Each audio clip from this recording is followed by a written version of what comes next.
In previous videos, we've talked about the importance of practicing various types of plans with our kids or clients, such as what they can do when they get upset and how they can be successful with various activities and social interactions. Practicing helps reduce the amount of processing needed in the moment because they've already gone through the situation. Let's talk a little bit more about what's happening on a cognitive skill level during escalation and how practicing helps everyone. Let's take the case of a general what can you do when you get upset kind of plan, which we call a reactive plan. Without a plan that's been practiced, we're demanding that the person use several cognitive skills in the moment of their escalation, which is a problem because whenever any one of us gets escalated, our cognitive skills drop. That's right, being mad makes us dumb, and our brains may revert to more primitive responses to handle the stress.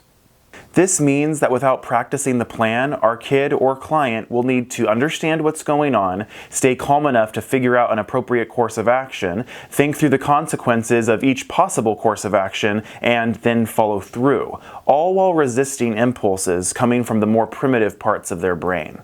What we have to remember is that people with developmental disabilities, mental health issues, trauma, or still developing brains struggle with many of the skills that are needed to achieve emotional regulation. There isn't a structure or piece of the brain that emotionally regulates us, but rather emotional regulation is the result of multiple executive functioning skills working together to calm us down, oftentimes in an instant.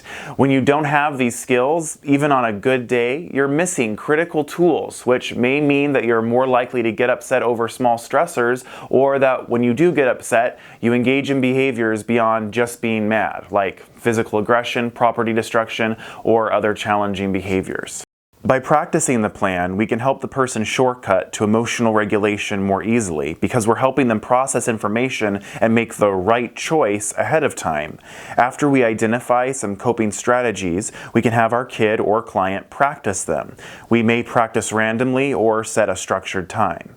Then, when escalation happens, we can prompt the person to follow the plan, which now they don't have to come up with on their own in that moment.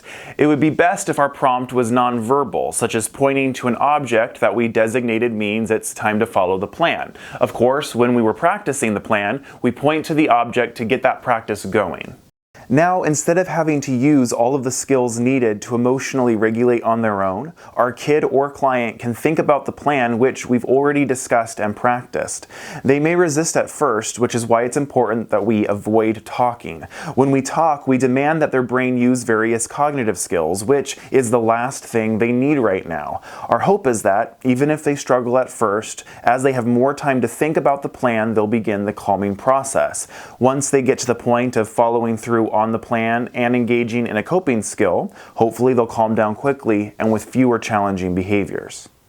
As the person's brain continues to develop, or as they continue to practice emotionally regulating through these plans that you make with them, our goal is that they will naturally begin to use their coping skills independently in their everyday lives, because they will have had more practice in using them successfully and seeing their benefit. If the plan you make and practice doesn't work, wait until the person is completely calm and open to having a discussion.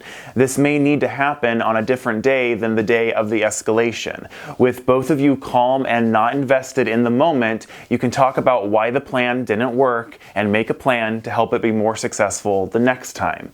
Of course, make sure that you practice any changes that you make. Perhaps you just need to try the original plan again without making any changes, but do a few extra practice sessions. In our next video, we'll talk about common unhelpful responses that we as parents or professionals may have when someone escalates and how we can avoid those responses.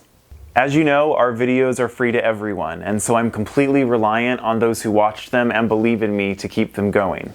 Please consider giving to us monthly on patreon.com/organbehavior, or support us by contacting your local disability and mental health organizations and ask them to have me come to your area and conduct a training or workshop. Of course, you can support us by subscribing to our videos here on YouTube, liking our page on Facebook, and now we're on Twitter @organbehavior. Thanks for watching.